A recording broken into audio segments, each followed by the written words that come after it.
Eu estive preso por 6 anos, 9 meses e 20 dias.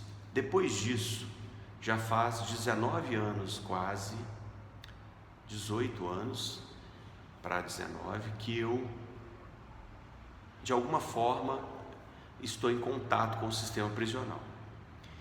E eu sempre achei, desde o período que eu entendi como é que funcionava, que o fato de separar os inimigos dentro das cadeias era uma coisa evoluída, digamos assim, uma grande sacada das autoridades brasileiras, como se o brasileiro tivesse dado um jeito de ter menos problema nas cadeias.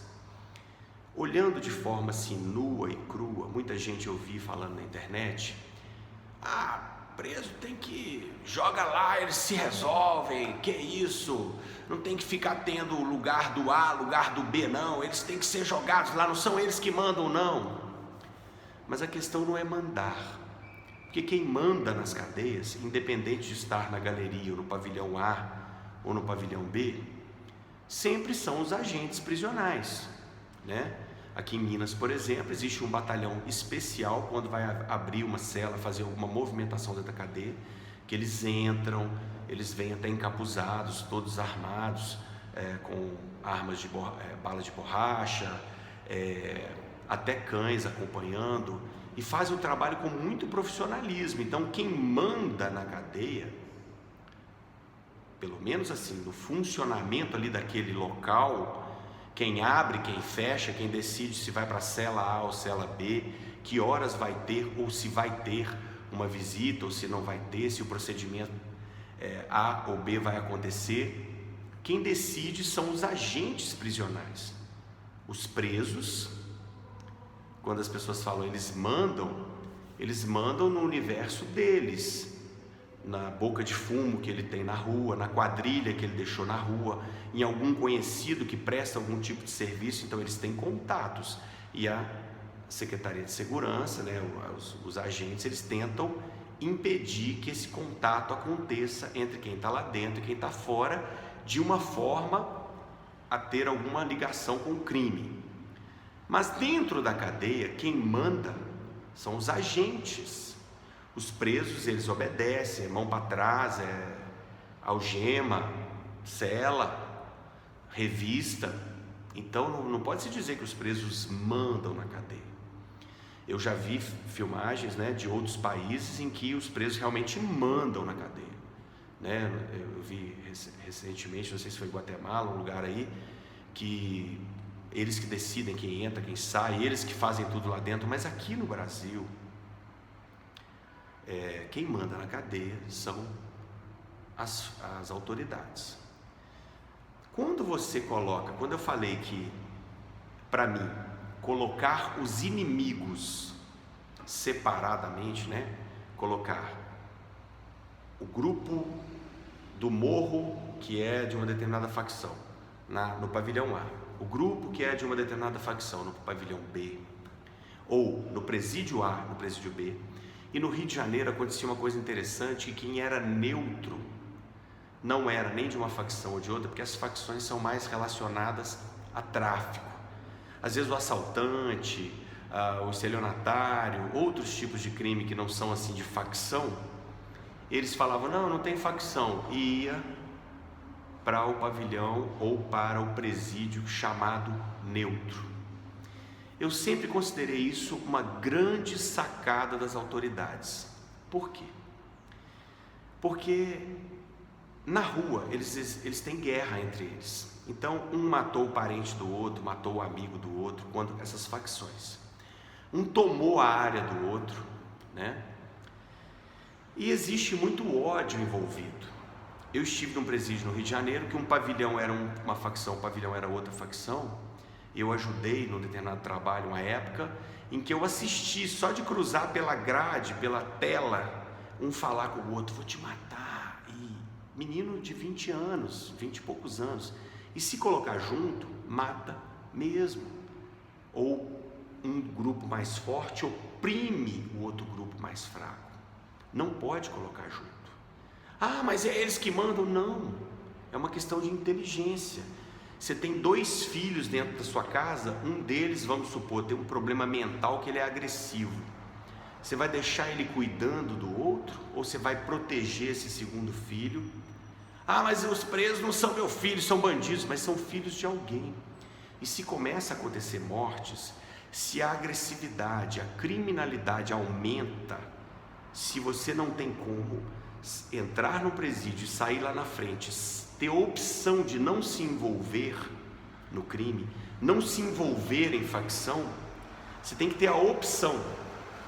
Se você não tem essa opção, essas pessoas vão sair muito mais embrutecidas, muito mais agressivas, muito mais criminosas, muito mais perversas, porque elas vão ter que lutar pela própria vida o tempo todo lá dentro. Elas não vão apenas pagar a pena. O tempo, o afastamento da família, a privação da liberdade, de coisas tão simples como uma água gelada que você não tem, um banho quente. Eu, por exemplo, sei, quase 7 anos, só banho frio. E todos os outros sofrimentos, abaixa, revista, levanta, agora sai, agora entra, agora vai, agora a família não pode, tal dia pode. Quer dizer, o sofrimento em si da cadeia, né, já é pesado. Se você adiciona isso, que você entrando na cadeia, você tem que se formar, tem que se unir a um grupo criminoso, armado, perigoso lá dentro, senão outro determinado grupo vai te matar, ou enfim, essa guerra interna dentro da cadeia não melhora as coisas. Talvez alguém poderia pensar assim: é bom que eles se matam lá, acaba logo com tudo. Mas não é assim.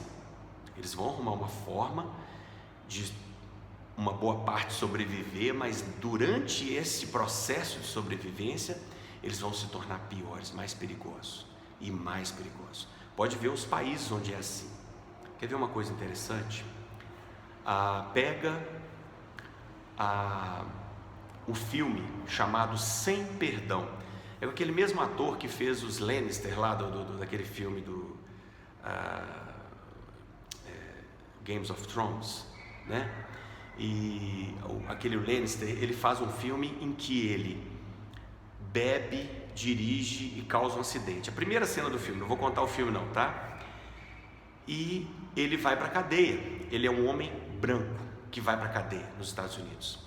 Os Estados Unidos, por incrível que pareça, lá tem universidade, escola, comida deve ser da melhor possível, enfermaria, médico, remédio, tem tudo dentro da cadeia.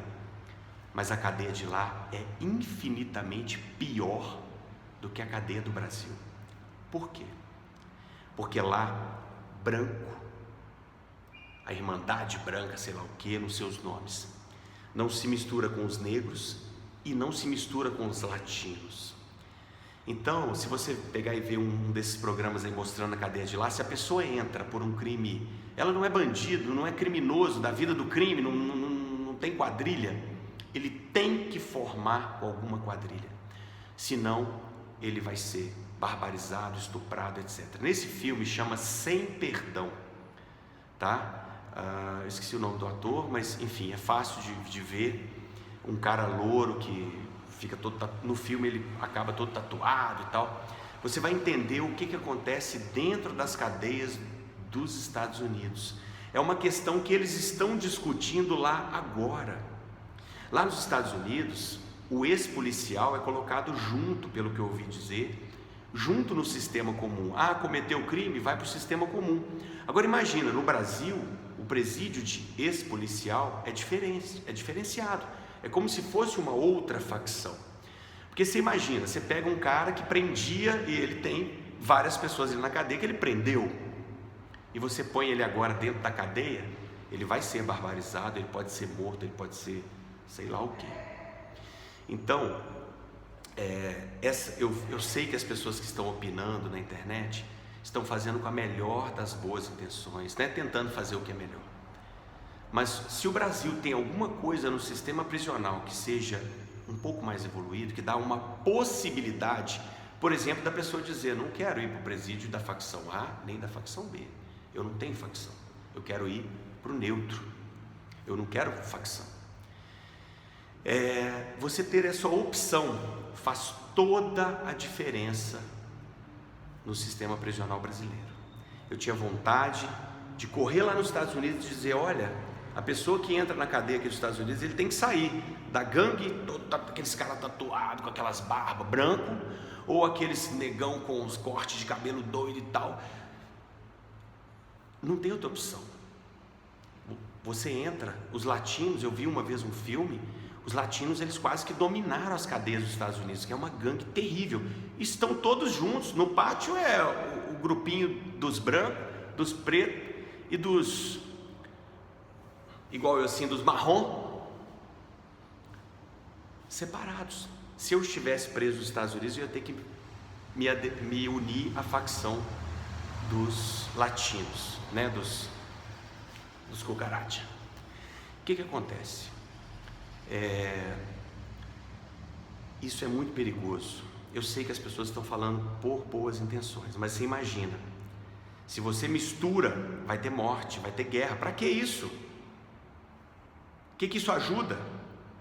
Quer dizer, ter outras formas, punições disciplinares, progressões de regime para aquele que tiver um bom comportamento, ou igual eu vi até o novo ministro dizendo, aquele que não aderir à facção não ser penalizado. Quer dizer, tem outras formas, mas você misturar, você vai estar colocando pessoas que têm guerra já, pessoa que já tem ódio do outro, porque o outro matou meu amigo, esse aqui matou o parente, o irmão daqui. Quer dizer, é muito complexo.